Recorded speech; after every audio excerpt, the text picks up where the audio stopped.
J'ai failli annuler mon rendez-vous en physiothérapie. C'est quoi le rapport avec toi? En quoi ça devrait avoir un lien potentiel avec ton parcours de chirurgie bariatrique?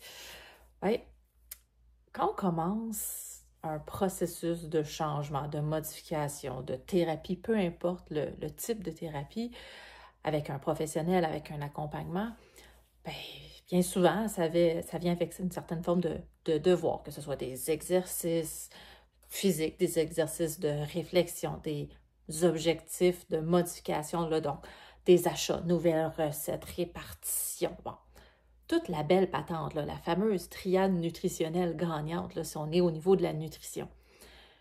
Mais peu importe le parcours, le suivi, ben justement, ça vient avec des devoirs. Puis, ben, dans mon cas, quand je suis allée à mon dernier rendez-vous, ma tête était pas toute là. C'était une journée particulièrement stressante pour plein d'éléments, à un point tel qu'il a fallu que je chante dans ma voiture. Si vous ne connaissez pas le lien entre chanter et le stress, Cynthia en parle dans son atelier Stress et anxiété avec les références avec Sonia Lupien, extrêmement intéressant et surtout pertinent. Bref, il a fallu que je me rende en voiture en chantant ma vie parce que j'étais tellement stressée next level, je ne me rappelais plus d'aucune parole de chanson, puis je voulais pas jouer avec les pitons. Donc, je chantais Baby Shark avec le nom de Sonia Lupien, juste pour dire. Bref, c'était de grandes vocalises.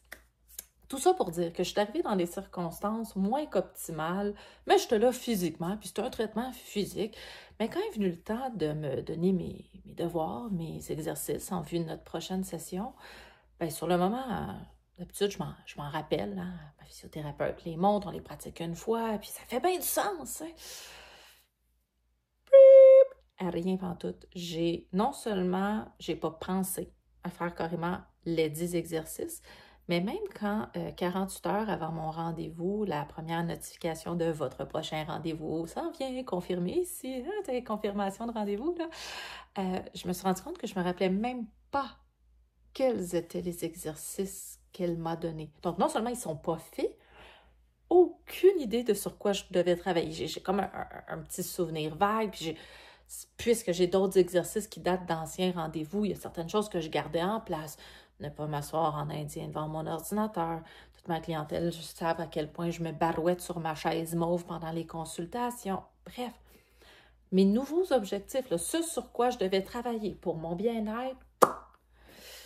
Puis, le premier réflexe, là, ça a été, ben oui, des belles émotions qui ne sont pas justement dans ce qu'on appellerait les belles émotions. Hein? Les émotions, il y a des hauts, il y a des bas. Donc, j'étais beaucoup plus dans la honte et dans la culpabilité par rapport à hey, je m'en rappelle pas, je ne l'ai pas fait, voyons donc. Puis là, le cercle du questionnement embarque.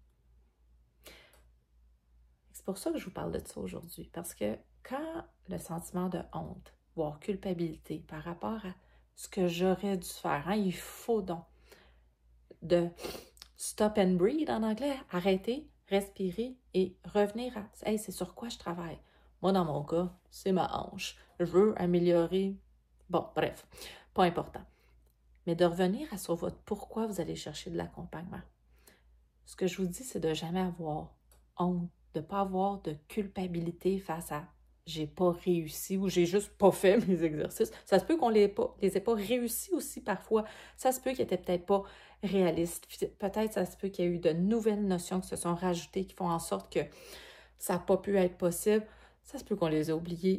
Il y a plein de raisons. Mais justement, le professionnel qui vous accompagne n'est pas là pour vous juger. Il est là justement pour, avec vous, trouver de nouvelles pistes de solutions ou remettre au goût du jour. Allez explorer qu'est-ce qui s'est passé.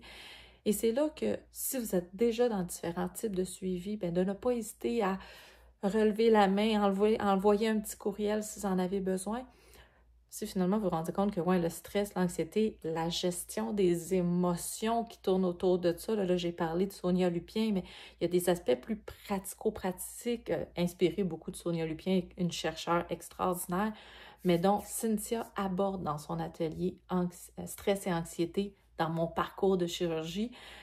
Évidemment, il peut y avoir les outils qu'elle propose peuvent être utilisés dans d'autres sphères de votre vie, mais les exemples qui sont donnés, puis la conversation tourne autour. Donc, je pense que c'est quelque chose qui peut être pertinent pour tous, que ce soit avant, après la chirurgie.